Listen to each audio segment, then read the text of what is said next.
Hello everyone, welcome back to my channel Prime Prep. I hope आप सब अच्छे होंगे और आपकी प्रिपरेशन काफ़ी ज़्यादा अच्छी चल रही होगी। आज हम इस वीडियो में इग्नू के MGPE 13 की बात करेंगे, जो कि है हमारा civil society political regimes and conflict. इसमें जितने भी क्वेश्चन हमने इंक्लूड किए हैं वो सारे ही हमने PYQ से लिए हैं और सारे ही क्वेश्चंस काफ़ी ज़्यादा इंपॉर्टेंट है और आपके एग्ज़ाम में आने की पॉसिबिलिटी भी काफ़ी ज़्यादा है। ठीक है, टाइम वेस्ट ना करते हुए हम चलते हैं अपने फर्स्ट क्वेश्चन की तरफ, जो कि है हमारा trace the genesis and evaluation of peace movement. कि जो इवेल्युएशन पीस मूवमेंट का कैसे हुआ, कैसे पीस मूवमेंट हमारे एमर्ज हुए, ठीक है, शुरू होने लगे। सबसे पहले हम जान लेते हैं कि पीस मूवमेंट है क्या। Peace movement are organized efforts by individuals, civil society and international organization to promote peace, oppose wars and prevent violence. जो हमारा था ये पीस मूवमेंट क्या है, बेसिकली क्या होता है, ये एक ऑर्गेनाइज्ड एफर्ट्स हैं जो इंडिविजुअल, सिविल सोसाइटी और इंटरनेशनल ऑर्गेनाइजेशंस मिलकर करते हैं ताकि वो वर्ल्ड में पीस प्रमोट कर सकें। ठीक है, वर्ल्ड में पीस ला सकें और क्या करें, वो वॉर को अपोज करें, वॉर को रोक पाएँ और वायलेंस को भी वो रोका जा सके, मतलब वायलेंस को भी वो रोक दें। ठीक है, ये जो मूवमेंट होते हैं ये ऑर्गेनाइज्ड किए गए, ओरिजिनेटेड है कहाँ से, हमारे एशियंट एथिकल टीचिंग से ही ये हमें ओरिजिनेट किए गए हैं, लेकिन धीरे धीरे ये हमारे ग्लोबल कैंपेन्स में भी आने लगे। और किसके अगेंस्ट, मिलिटरिज्म के, न्यूक्लियर वेपन्स के अगेंस्ट और ह्यूमन सिक्योरिटी के लिए ये मूवमेंट शुरू होने लग गए। फिर है हमारा इसके जेनेसिस क्या है, ठीक है, उत्पत्ति क्या है इसकी। सबसे पहले तो हम ये जान लेते हैं कि जो हमारे पीस मूवमेंट की रूट्स जो हैं वो दो जगह से ही आई है। एक हमारे रिलीजियस और फिलोसफिकल रूट्स हैं, दूसरी है हमारे इंटेलेक्चुअल फाउंडेशंस। फर्स्ट है बुद्धिज्म एंड जैनिज्म। इसमें क्या हुआ, इन दोनों ने ही अहिंसा को काफ़ी ज़्यादा, अहिंसा और पीसफुलनेस को क्या किया, काफ़ी ज़्यादा प्रमोट किया। इन्होंने बताया कि हम को एग्जिस्टेंस ला सकते हैं इन दोनों के थ्रू, अहिंसा और पीसफुलनेस के थ्रू। फिर है हमारी क्रिश्चियनिटी। क्रिश्चियनिटी ने में फॉरगिवनेस और ह्यूमैनिटी को काफ़ी ज़्यादा प्रमोट किया। ठीक है, promoted forgiveness and love for humanity को इन्होंने काफ़ी ज़्यादा प्रमोट किया। इंडियन ट्रेडिशन की बात करें तो एक एम्परर है हमारे अशोका, जिन्होंने लड़ाई के बाद, मतलब कलिंगा वॉर के बाद धामा को अडॉप्ट कर लिया था। फिर है उसके बाद हमारा इंटेलेक्चुअल फाउंडेशन। इसमें क्या होता है, जो हमारे thinkers like Immanuel Kant wrote perpetual peace 1795। जो हमारी ये कांत है, इन्होंने 1795 में एक ये परपेचुअल पीस लिखा था, जिसमें उन्होंने पीस के बारे में बात की थी। ठीक है, इसके बाद है हमारा इवैल्यूएशन ऑफ पीस मूवमेंट, उसका विकास कैसे हुआ। सबसे पहले अगर हम 19th सेंचुरी की बात करें तो 1815 में क्या हुआ था, 1815 में नेपोलियन वॉर के बाद जो ब्रिटेन और USA में फर्स्ट पीस सोसाइटी बनी। ठीक है, फिर 1843 में क्या हुआ, 1843 में लंदन में इंटरनेशनल पीस कांग्रेस हुआ। ठीक है, उसके बाद अगर हम बात करें अर्ली 20th सेंचुरी में, तो वर्ल्ड वॉर फर्स्ट के बाद जो पैसिफिस्ट मूवमेंट्स काफ़ी ज़्यादा हमारे स्ट्रॉन्ग हो गए थे, पैसिफिस्ट मूवमेंट ग्रो स्ट्रॉन्गर। ठीक है, और क्या हुआ था 1919 में, ठीक है, हमारे लीग ऑफ नेशन को क्रिएट किया ताकि हम क्या करें, फ्यूचर की वॉर्स को स्टॉप कर पाएँ, फ्यूचर्स की जो वॉर है उससे हम प्रिवेंट हो पाएँ। ठीक है, then we have post world war second era.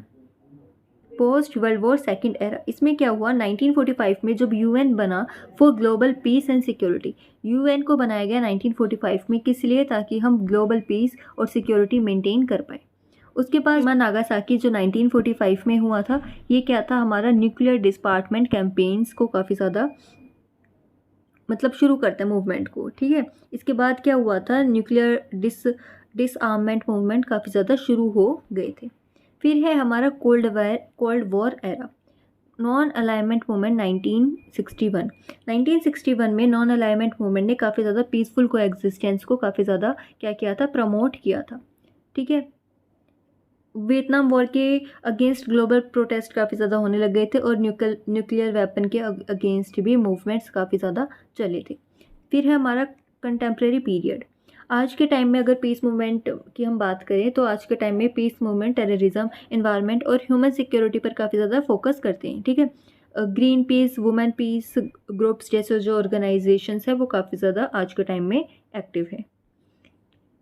इसके बाद हम अपने कंक्लूजन पे ऐड करते हैं इस आंसर को कि जो पीस मूवमेंट सिर्फ वॉर स्टॉप करने के लिए नहीं है, बल्कि आज ये जस्टिस, इक्वालिटी, डिसआर्ममेंट और सस्टेनेबल डेवलपमेंट के लिए भी काम करते हैं। इन शॉर्ट अगर हम बात करें तो ये मूवमेंट मॉरल, रिलीजियस आइडियल्स से शुरू हुए और अब ये ग्लोबल पॉलिटिकल इनिशिएट्स काफ़ी ज़्यादा हमारे बन चुके हैं। अब हम आते हैं अपने नेक्स्ट क्वेश्चन पे। इसमें हमें क्या लिखना है, हमें इसमें एक डिटेल्ड आंसर लिखना है कैपेसिटी बिल्डिंग में। सबसे पहले हम ये जान लेते हैं कि कैपेसिटी बिल्डिंग है क्या। Capacity building refers to the process of developing and enhancing the abilities, skills, institution and resources of individuals, organizations and communities so that they can effectively manage challenges and achieve sustainable development. It is a crucial concept in governance, conflict resolution and development sectors. Capacity building का मतलब है कि किसी भी individual, organisation या community के skills और resources को एनहेंस करना ताकि वो चैलेंजेस को इफेक्टिवली मैनेज कर सके और सस्टेनेबल डेवलपमेंट को क्या कर सके, अचीव कर सके। उसके बाद हम इसके मीनिंग और डेफिनेशन की बात करते हैं कि सिंपल टर्म्स में हम जाने तो कैपेसिटी बिल्डिंग ह्यूमन रिसोर्सेज को इन्वॉल्व करता है ताकि वो क्या कर सके, डेवलपमेंट करा सके, इंस्टीट्यूशनल फ्रेमवर्क को काफ़ी स्ट्रॉन्ग बना सके और कम्युनिटी पार्टिसिपेशन को प्रमोट कर सके, ठीक है। इसमें क्या होता है, हमें ये किसके लिए होता है, इन्हेंस करता है नॉलेज को, ठीक है। इन्हेंसिंग नॉलेज को इन्हेंस करता है, स्किल्स को, इंफ्रास्ट्रक्चर को, गवर्नेंस मैकेनिज्म को, ताकि क्या हो पाए, जो हमारे सोसाइटी है वो सेल्फ रिलायंट और एफिशिएंट बन पाए। Then we have components of capacity building. सबसे पहले तो हम जान लें कि कैपेसिटी बिल्डिंग के 4 मेन कंपोनेंट्स है। First is human resources development, HRD। इसमें क्या होता है, जो हम ट्रेनिंग देते हैं, education, leadership development, skill enhancement को, ताकि क्या हो सके, इम्प्रूवमेंट हो सके इंडिविजुअल में और ग्रुप की कैपेबिलिटीज़ में। Then we have institutional strengthening, मजबूत संगठन बनाना, शासन सुधारना, कानूनी सुधार करना, जवाबदेही को सुधारना और पारदर्शिता को बढ़ाना। इसमें हम ये देखते हैं। फिर है हमारे पास कम्युनिटी पार्टिसिपेशन एंड एम्पावरमेंट। ये क्या करते हैं, लोकल कम्युनिटीज़ को इन्वॉल्व करते हैं किसमें, डिसीजन मेकिंग में, और डेवलपमेंट प्रोसेस करते हैं, development process to ensure ownership and sustainability. Local communities को डिसीजन में ये इन्वॉल्व करते हैं। फिर है हमारे पास resource mobilisation and management, effective use and management of financial, natural and technological resources, कि हम अपने रिसोर्सेज को ठीक से यूज़ करें, चाहे वो फाइनेंशियल हो, नेचुरल हो या फिर टेक्नोलॉजिकल रिसोर्सेज हो। फिर आते हैं इसके हम इम्पोर्टेंस पे। इम्पोर्टेंस की अगर हम बात करें तो इसकी क्या इम्पोर्टेंस है कि गवर्नेंस और डेवलपमेंट में ये एक्टिव पार्टिसिपेशन में बहुत ज़्यादा हेल्प करता है। फिर ये इंस्टीट्यूशनल एफिशिएंसी और सर्विसेज डिलीवरी को बहुत ज़्यादा इम्प्रूव करते हैं, ठीक है। फिर क्या करता है, ये कॉन्फ्लिक्ट प्रिवेंशन एंड रिजोल्यूशन में हेल्प करता है कि कॉन्फ्लिक्ट को क्या कर पाएंगे, कॉन्फ्लिक्ट से हमें बचा पाएँ, या फिर अगर होता भी है तो वो इसे रिजॉल्व करवा पाएँ। Builds reliance against crisis like natural disaster, conflict and economic shocks. ये क्या करता है, रिलायंस बनाता है किसके अगेंस्ट, कोई भी क्राइसिस आ जाता है तो, चाहे वो हमारा नेचुरल डिजास्टर हो, कॉन्फ्लिक्ट हो या फिर इकोनॉमिक शॉक्स हो। इन्वायरमेंट प्रोटेक्शन भी देता है, सस्टेनेबल डेवलपमेंट को, रिसोर्सेज को काफ़ी ज़्यादा ये हमारा प्रमोट करता है। फिर आ जाते हैं हम इसके एग्जाम्पल पे कि जो UNDP के जो ग्लोबल प्रोग्राम्स है गवर्नेंस और सस्टेनेबल डेवलपमेंट पे काफ़ी ज़्यादा फोकस करते हैं, ठीक है। और इंडिया के अगर हम एग्जांपल ले तो इंडिया में जो पंचायती राज इंस्टीट्यूशन है वो strengthen is measuring capacity building to effort empowering local governance, वो हमारे लोकल गवर्नेंस को बढ़ाने में काफ़ी ज़्यादा हेल्प करती है। Conflict affected areas use capacity building to train mediators and peace building, जो कॉन्फ्लिक्ट अफेक्टेड एरियाज़ होते हैं जहाँ पे जो कॉन्फ्लिक्ट हुई होती है वो कैसे यूज़ करते हैं कैपेसिटी बिल्डिंग को, वो मीडिएटर को ट्रेंड करते हैं और पीस बिल्डर्स को काफ़ी ज़्यादा ट्रेंड करते हैं। उसके बाद अगर हम इसके चैलेंजेस की बात करें तो इसमें क्या होते हैं, हमारे पास लिमिटेड फंड और रिसोर्सेज होती हैं, ठीक है। ये भी हमारे लिए एक चैलेंजेस है। दूसरा चैलेंज है हमारा कि इंस्टीट्यूशंस के अंदर चेंज का रेजिस्टेंस होना, कि हमें resistance to change within institution में चेंज लाना बहुत ज़्यादा मुश्किल है। पॉलिटिकल इंटरफेरेंस काफ़ी ज़्यादा होता है जिसमें कमिटमेंट भी बहुत ज़्यादा कम होती है। कोऑर्डिनेशन इश्यूज होते हैं स्टेक होल्डर्स के बीच में। फिर इसके कंक्लूजन पे आते हैं। हम अपने कंक्लूजन से ये आंसर ख़त्म कर सकते हैं, जिसमें हम लिख सकते हैं कि capacity building, sustainable development, peace building और इफेक्टिव गवर्नेंस के लिए काफ़ी ज़्यादा ज़रूरी है। ये लोगों और इंस्टीट्यूशंस को एम्पावर करता है कि वो क्या करें, खुद चैलेंजेस का सामना कर सकें। और अगर कैपेसिटी बिल्डिंग नहीं होगी तो डेवलपमेंट एफर्ट्स काफ़ी ज़्यादा कम रहेगा, शॉर्ट लिव्ड रहेंगे। ठीक है, इसमें आप ये लिख सकते हो। थर्ड क्वेश्चन स्टार्ट करने से पहले प्लीज़ एक बार जाके मेरे चैनल को सब्सक्राइब कर दो, लाइक कर दो, शेयर कर दो। मुझे आपके सपोर्ट की काफ़ी ज़्यादा ज़रूरत है। ऐसी ही वीडियोस आपको मिलती रहेंगी जो कि आपके एग्ज़ाम में काफ़ी ज़्यादा हेल्प करेंगी। अब हम शुरू करते हैं अपने थर्ड क्वेश्चन को, जो कि है हमारा enumerate the characteristics of decentralization according to WHO। हमें क्या बताना है, डिसेंट्रलाइजेशन के कैरेक्टरिस्टिक्स बताने हैं, किनके अकॉर्डिंग, WHO के अकॉर्डिंग। ठीक है, सबसे पहले हम जान लेते हैं कि डिसेंट्रलाइजेशन है क्या। डिसेंट्रलाइजेशन का मतलब है अथॉरिटी और रिस्पॉन्सिबिलिटी को सेंट्रल गवर्नमेंट से लोअर लेवल पर ट्रांसफ़र करना, जैसे कि स्टेट हो, लोकल गवर्नमेंट हो या फिर अदर ऑर्गेनाइजेशन हो। पावर्स को बांटना, अपने से छोटे लोगों को पावर देना, जैसे कि सेंट्रल की पावर कुछ हम डिवाइड कर दे स्टेट में, स्टेट की पावर हम लोकल लेवल पर डिवाइड कर दे, तो ये क्या कहलाएगा, हमारा डिसेंट्रलाइजेशन कहलाएगा। ठीक है, WHO ने इस कंसेप्ट के कुछ इंपॉर्टेंट फीचर्स डिफाइन किए हैं, स्पेशली गवर्नमेंट और पब्लिक एडमिनिस्ट्रेशन के कंटेक्स्ट पर, वो हम यहाँ पर देखेंगे। कैरेक्टरिस्टिक्स हैं इसकी। ठीक है, इसकी विशेषताएं अब हम देखते हैं। सबसे पहले हमारा ट्रांसफ़र ऑफ अथॉरिटी, जैसा कि हमने कहा कि ये पावर्स को, अथॉरिटी को क्या कर देती है, ट्रांसफ़र कर देती है। फॉर एग्जाम्पल हमने देखा भी central to state, state to local. तो इसमें क्या होता है, जो डिसीजन मेकिंग पावर होती है वो सेंट्रल से लोअर लेवल को क्या की जाती है, दी जाती है। ठीक है, फिर है हमारा डिवोल्यूशन ऑफ रिस्पॉन्सिबिलिटी। पॉलिसीज़ और प्रोग्राम्स को इम्प्लीमेंट कराने की जिम्मेदारी डिसेंट्रलाइज यूनिट्स को काफ़ी ज़्यादा मिलती है। फिर है हमारा ऑटोनॉमी। ऑटोनॉमी में क्या है कि जो लोकल यूनिट्स को अपने जुरिस्डिक्शन में इंडिपेंडेंट डिसीजंस का राइट दिया जाता है। लोकल यूनिट्स जो है having freedom to make decisions within their jurisdiction without excessive control from the central काफ़ी ज़्यादा उन्हें कंट्रोल नहीं करती, जो हमारी लोअर यूनिट्स हैं वो अपने डिसीजंस खुद ले सकती हैं। उसके बाद है हमारी अकाउंटेबिलिटी। अकाउंटेबिलिटी में आता है हमारी कि जो डिसेंट्रलाइज यूनिट्स अपने कॉन्स्टिट्यूएंट्स और हायर अथॉरिटीज़ के प्रति जवाबदेही होती है, कि जो डिसेंट्रलाइज यूनिट्स है वो अकाउंटेबल होती है अपनी कॉन्स्टिट्यूट्स के और हायर अथॉरिटीज़ को, उनकी परफॉर्मेंस के लिए। फिर है हमारा रिसोर्स एलोकेशन। इसमें क्या होता है कि जो appropriate financial and human resources are transferred to decentralized level for effective functioning। Financial और ह्यूमन रिसोर्सेज डिसेंट्रलाइज्ड लेवल्स को दिए जाते हैं ताकि वो इफेक्टिवली फंक्शन कर सके। कोऑर्डिनेशन में क्या है हमारा, सेंट्रल और लोकल यूनिट्स के बीच कोऑर्डिनेशन मैकेनिज्म काफ़ी ज़्यादा ज़रूरी है फॉर स्मूथ फंक्शनिंग के लिए। फिर है हमारा लोकल पार्टिसिपेशन। लोकल पार्टिसिपेशन में क्या आएगा, जो डिसीजन मेकिंग प्रोसेस में लोकल कम्युनिटीज़ और स्टेक होल्डर्स को इन्वॉल्व किया जाता है। फिर लास्ट में हम अपना इसमें कंक्लूजन लिख सकते हैं, जिसमें हम बताएंगे कि WHO के अनुसार जो डिसेंट्रलाइजेशन में क्या मोटिव है उसका, कि वो इफेक्टिवली, रिस्पॉन्सिबली और अकाउंटेबिलिटी को बढ़ाना, अथॉरिटी, रिसोर्सेज और रिस्पॉन्सिबिलिटी को लोकल लेवल पर शिफ्ट करना। ठीक है, यही उसका मेन मोटिव है। इस आंसर को हम यहीं पर ख़त्म करते हैं। अब आते हैं हम अपने नेक्स्ट क्वेश्चन पे, जो कि है हमारा examine as to what makes local institution accountable. I hope आपने मेरे चैनल को लाइक कर दिया होगा, सब्सक्राइब कर दिया होगा चैनल को, ताकि आपके साथ साथ मेरी भी थोड़ी हेल्प हो पाए। सबसे पहले हम जान लेते हैं कि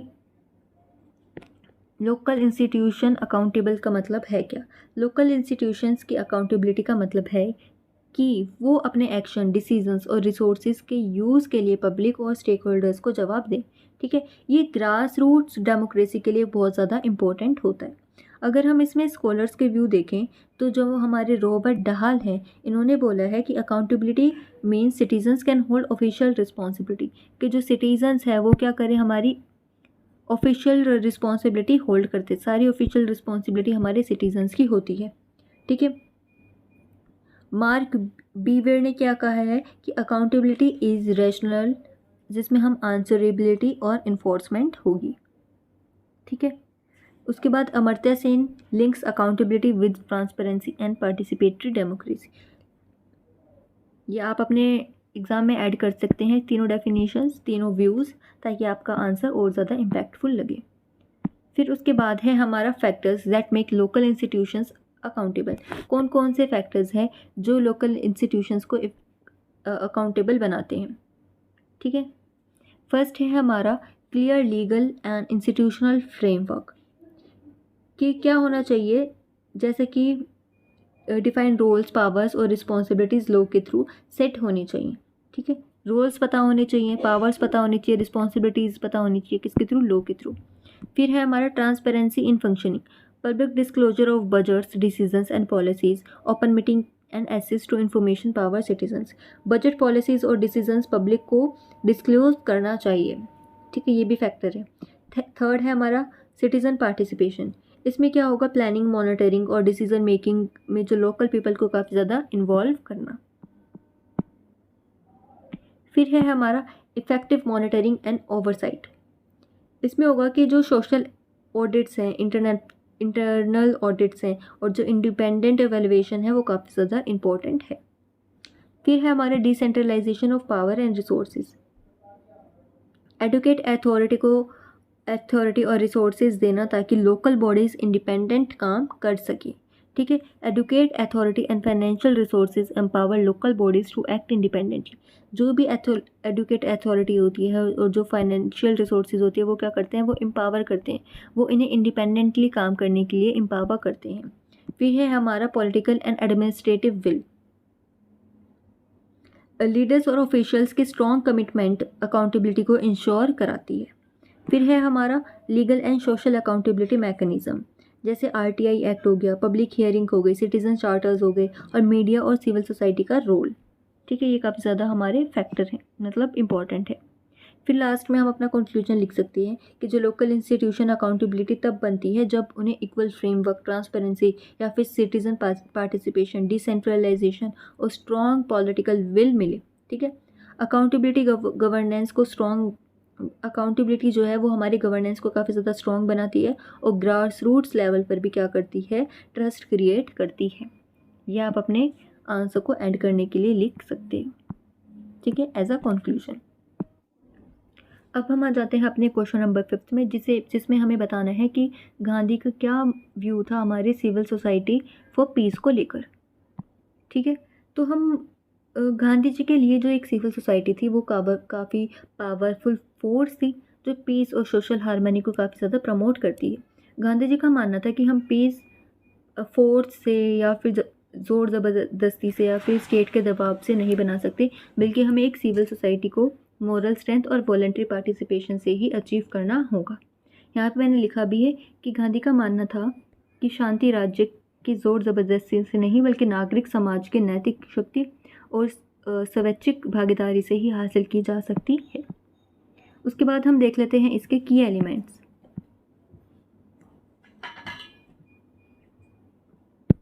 की elements of Gandhian notion of civil society. First है हमारा ahimsa, which is non violence. Ahimsa is the foundational principle guiding individuals and communities to reject violence in thought, word and deed. इनका मानना था कि जो अहिंसा है, अहिंसा गांधी के लिए सिविल सोसाइटी का फाउंडेशन है। इसका मतलब है कि थॉट, स्पीच और एक्शन में भी वायलेंस को रिजेक्ट करना, कि हम वायलेंस को अपने थॉट में भी नहीं लेके आ सकते। ठीक है, थॉट में भी नहीं लेके आना चाहिए हमें।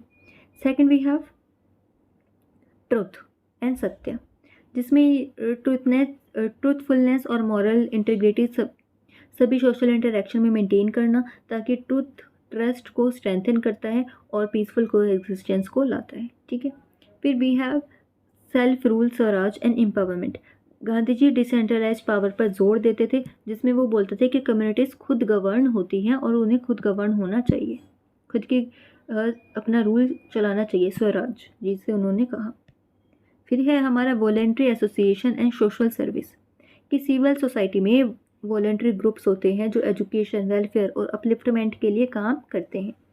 फिर है हमारा नॉन वायलेंट रेजिस्टेंस, जिसको उन्होंने सत्याग्रह कहा कि ये पीसफुल प्रोटेस्ट का एक मेथड है जो सोशल चेंज लाता है विदाउट एनी वायलेंस। अब हम आ जाते हैं अपने role of civil society in peace according to Gandhi, कि क्या क्या सिविल सोसाइटी का रोल है पीस लेके आने में गांधी जी के अकॉर्डिंग। ठीक है, civil society act as a moral conscience in the nation, promoting justice and inequality, कि moral coexistence of the nation, justice और equality को promote करता है। ठीक है, स्टेट और सिटीजन्स के बीच मेडिएटर बनकर कॉन्फ्लिक्ट को पीसफुली रिजॉल्व कराता है। ठीक है, यहाँ पे लिखा भी है resolve conflict peacefully as a mediator. उसके बाद एजुकेशन और सोशल रिफॉर्म्स के थ्रू नॉन वायलेंस और ह्यूमन राइट्स की अवेयरनेस को स्प्रेड करना। ठीक है, कौन कराता है? हमारा सिविल सोसाइटी कराता है। फिर है हमारा मार्जिनलाइज्ड ग्रुप को एम्पावर करके इनकल्सिव पीस इंश्योर कराता है। कौन? हमारा पीसफुल सिविल सोसाइटी। लास्ट में हम अपना कंक्लूजन लिख सकते हैं कि गांधी सिविल सोसाइटी कि Gandhian civil society non violence, truth और डिसेंट्रलाइज एम्पावरमेंट के बेस्ड पर थी। ये फोर्स नहीं बल्कि वॉलंटरी पार्टिसिपेशन और मॉरल स्ट्रेंथ पर डिपेंड करता है और वर्ल्ड पीस के लिए एक सस्टेनेबल मॉडल है। ठीक है, अब हम आते हैं अपने क्वेश्चन नंबर 6 पे। अगर आपने ये वीडियो यहाँ तक देखी है तो प्लीज़ एक बार जाके जल्दी से चैनल को सब्सक्राइब कर दो ताकि मेरी भी काफ़ी ज़्यादा हेल्प हो पाए। अब हम अपना स्टार्ट करते हैं क्वेश्चन नंबर 6, जो कि है examine Hegel's view on state and civil society, कि हेगल का क्या व्यू था हमारी स्टेट पर और फिर हमारी सोसाइटी पर। हम ये दोनों ही अलग अलग देखेंगे। सबसे पहले हम सिविल सोसाइटी का देखेंगे, फिर हम देखेंगे अपनी स्टेट का। तो हीगल एक जो जर्मन फिलोसोफर थे जिनका पॉलिटिकल थॉट मॉडर्न फिलोसफी को काफ़ी ज़्यादा डीपली इन्फ्लुएंस करता था।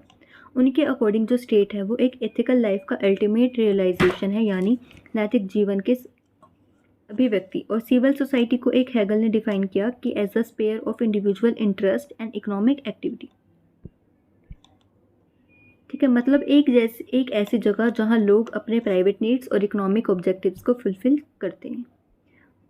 अगर हम हेगल का व्यू देखें एक सिविल सोसाइटी पर, तो सबसे पहले जो सिविल सोसाइटी को हेगल ने सिस्टम ऑफ नीड्स कहते हैं, यानी एक ऐसा तंत्र जहां लोग अपने प्राइवेट इंटरेस्ट को परस्यू करते हैं। किस के थ्रू? इकोनॉमिक एक्टिविटीज़ के थ्रू, जैसे मार्केट्स हो गए, ट्रेड हो गए, प्रोफेशंस हो गए और सोशल क्लासेस हो गए। इसमें इंडिविजुअलिटी और सेल्फ इंटरेस्ट डोमिनेट करता है। इसी वजह से कंपटीशन और इनइक्वालिटी और कॉन्फ्लिक्ट्स को भी जनरेट करते हैं। इसलिए वो कहते हैं कि सिविल सोसाइटी कभी कभी state within a state बन जाता है, क्योंकि इसके अपने लीगल और पॉलिटिकल स्ट्रक्चर्स होते हैं जो कभी कभी स्टेट्स के अगेंस्ट भी चले जाते हैं। ठीक है, इसीलिए इसका रेगुलेशन काफ़ी ज़्यादा ज़रूरी है। किस लिए? To prevent chores and injustice. हमने अपने तीनों पॉइंट कवर कर लिए हैं कि जो हेगल ने civil society as a system of need की बात की, फिर उन्होंने कैरेक्टरिस्टिक्स बताए सिविल सोसाइटी के, और उन्होंने क्या किया? State within a state भी कहा। अब हम आ जाते हैं अपना हेगल्स व्यू ऑन स्टेट।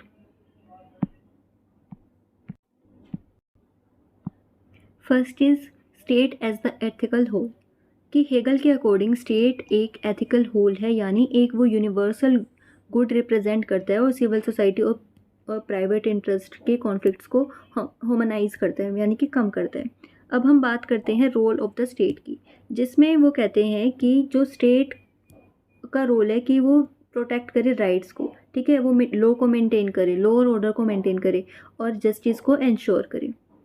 ठीक है, उसके बाद है सबसे इंपॉर्टेंट पार्ट कि state and individual freedom. Hegel कहते हैं कि रियल फ्रीडम सिर्फ स्टेट में ही रियलाइज होती है। मतलब फ्रीडम का मतलब है सिर्फ इंडिविजुअल लिबर्टी नहीं, बल्कि पार्टिसिपेशन इन एथिकल लाइफ और कम्युनिटी। अब हम इसके रिलेशनशिप की बात करते हैं स्टेट और सिविल सोसाइटी के।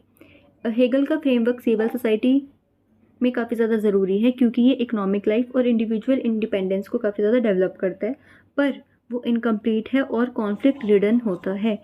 इसलिए वो स्टेट को रेगुलेट करना पड़ता है ताकि वो सोशल जस्टिस और हार्मनी क्या कर पाए? मेंटेन कर पाए।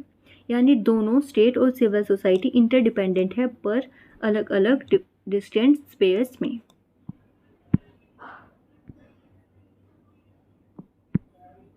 अब हम आते हैं इसके कंक्लूजन पर। तो हम अपने कंक्लूजन में लिख सकते हैं कि जो हेगल सिविल सोसाइटी को प्राइवेट इंटरेस्ट ऑन कॉन्फ्लिक्ट के एराना मानते हैं, ठीक है, जबकि स्टेट को वो एथिकल और यूनिवर्सल ऑर्डर का क्या मानते हैं, सिंबल मानते हैं। दोनों अलग अलग है पर सोशल और पॉलिटिकल लाइफ के लिए इक्वली इम्पोर्टेंट है। अब हम आते हैं अपने क्वेश्चन नंबर 7 में। हमने इससे पहले काफ़ी सारे व्यूज़ देखे सिविल सोसाइटी पे, चाहे वो हमारे गांधी का हो या फिर हेगल का हो। अब हम देख रहे हैं ग्राम्स्की के व्यू ऑन सिविल सोसाइटी। जो हमारे ग्राम्स्की हैं ये हमारे एक इटालियन मार्क्सिस्ट थिंकर हैं, जो कि क्या बोलते हैं सिविल सोसाइटी के बारे में। ये बोलते हैं कि जो सिविल सोसाइटी एक अरीना है जहाँ पे पावर सिर्फ स्टेट के कोरेसिव पार्टीज के थ्रू नहीं होती, बल्कि कल्चरल और आइडियोलॉजिकल मीन्स के थ्रू भी एक्सरसाइज होती है, ठीक है। ये कहते हैं कि जो हमारी सिविल सोसाइटी रूलिंग क्लास को रूलिंग क्लास का जो हमारा डोमिनेंस होता है उसको कम कराने में हेल्प करती है, उसको मेंटेन कराने में हेल्प करती है। किसके थ्रू? हेजमनी के थ्रू। लेकिन एक ऐसा स्पेस भी है जहाँ रेजिस्टेंस और सोशल चेंज पॉसिबल है, ठीक है। A civil society as a key arena where power is exercised not just through the state's coercive apparatus but via culture and ideological means। इन्होंने कहा कि जो सिविल सोसाइटी है वो मेंटेन कराने में हेल्प करती है डोमिनेंस को, किसकी? रूलर क्लास का जो डोमिनेंस है, किसके थ्रू? हेजमनी के थ्रू। Then we have key concept in Gramsci view on civil society. First is civil society as the dominant ideological sphere. Civil society includes institutions like schools, churches, media, and the unions that shape ideas and values. कि civil society के अंदर आते हैं हमारे ये सारे institutions जो कि आइडियाज़ और वैल्यूज़ को बनाने में हेल्प करते हैं, ठीक है। It is where the ruling class secures consent from the masses, making dominance appear unnatural।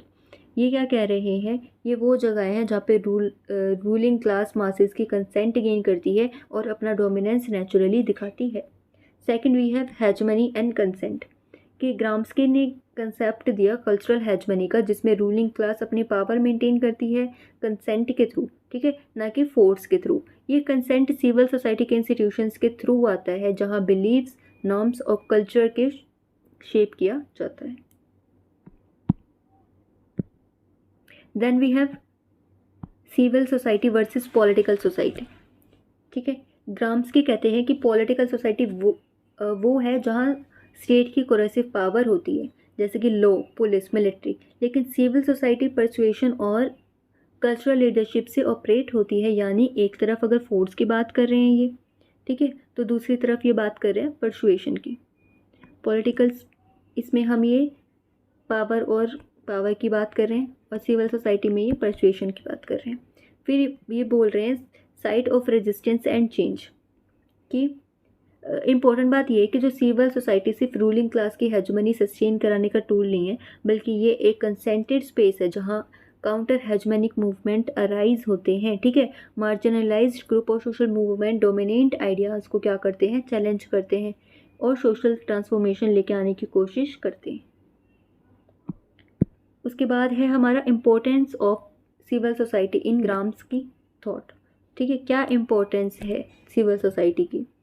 ये कहते हैं कि इनके लिए जो एक सिविल सोसाइटी काफ़ी ज़्यादा क्रूशियल है, क्योंकि यही एक्सप्लेन करता है कि पावर सिर्फ फोर्स से नहीं बल्कि कल्चरल, आइडियोलॉजी और कंटेंट से भी मेंटेन हो सकती है। अगर हमें समझ रहे हैं कि कैसे हेजमनी चैलेंज होती है और सोशल जस्टिस आता है, तो हमारे लिए सिविल सोसाइटी को काफ़ी ज़्यादा समझना ज़रूरी है। ये किसके थॉट्स, ये इम्पोर्टेंस बता रहे हैं सिविल सोसाइटी के इनके थॉट के थ्रू। उसके बाद हम लास्ट में अपना कंक्लूजन लिख सकते हैं कि जो ग्राम्स्की का कंसेप्ट बताता है कि जो सिविल सोसाइटी का ड्यूअल रोल है, एक तरफ रूलिंग क्लास की जो कल्चरल हेजमनी को सस्टेन कराता है और दूसरी तरफ वो कंसेंटेड स्पेस देता है जहाँ रेजिस्टेंस और ट्रांसफॉर्मेशन एमर्ज होते हैं, ठीक है। मॉडर्न सोसाइटीज़ में पावर रिलेशन समझने के लिए भी इनका जो पर्सपेक्टिव है काफ़ी ज़्यादा ज़रूरी है। ये हम अपने आंसर में लिख सकते हैं एज अ कंक्लूजन। अगर आपको ये एक्सप्लेनेशन अच्छी लगी हो तो लाइक, शेयर और सब्सक्राइब ज़रूर करें। कमेंट करके बताइए कि आपको अगला टॉपिक क्या चाहिए और कौन से पेपर कोड के लिए चाहिए। Thank you for watching. मिलते हैं अपनी अगली वीडियो में, तब तक के लिए हैप्पी लर्निंग।